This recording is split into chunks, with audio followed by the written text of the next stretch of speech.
नमस्ते. आज आपण सर्वांना आवडती रेसिपी बनवणार आहोत, पनीर टिक्का मसाला, जी रेस्टॉरंटमध्ये सर्वात जास्त ऑर्डर केली जाते. त्यासाठी आपल्याला लागणार आहे मोठे चिरलेले कांदे, टोमॅटो, शिमला मिर्च आणि पनीर.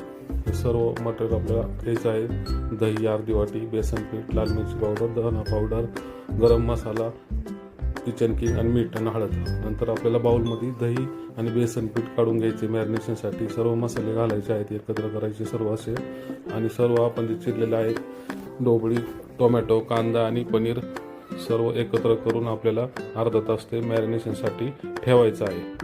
अशा पद्धतीने मिक्स करून नंतर आपण पॅनमध्ये सर्व हे टाकून आपल्याला एक 5 मिनटं फ्राय करून घ्यायचे आहे. सर्व मटेरियल टाकून घ्यायचे आहे, त्यातून 5 मिनटं आपल्याला पनीर हे सर्व असे फ्राय करून घ्यायचे. नंतर आपल्याला कश्मीरी लाल मिरची पावडर, गरम मसाला आणि घरचा मसाला एक चमचे घेऊन आपल्याला कांदा बारीक चिरलेला पॅनमध्ये तेलामध्ये टाकून चांगला फ्राय करून घ्यायचा आहे. फ्राय करून होत आला की चांगला असा की आपल्याला त्यात आलं लसूणची पेस्ट टाकायची आहे. नंतर चांगला परतून घ्यायचा आहे.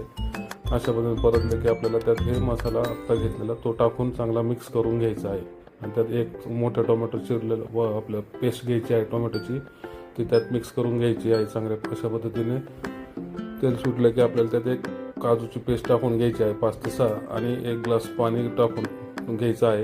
आणि चांगला मिक्स करून उकळी येईपर्यंत चवीनुसार मीठ टाकून आपल्याला चांगली उकळी आली की त्यामध्ये आपण मॅरिनेशन केलेलं पनीर सर्व याच्यात टाकून घ्यायचे आहे. नंतर थोडी कसुरी मेथी त्याच्यात आपल्याला मिक्स करून घ्यायची आहे.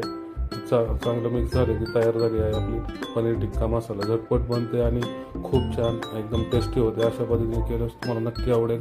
प्लीज तुम्ही लाईक आणि शेअर करा. धन्यवाद.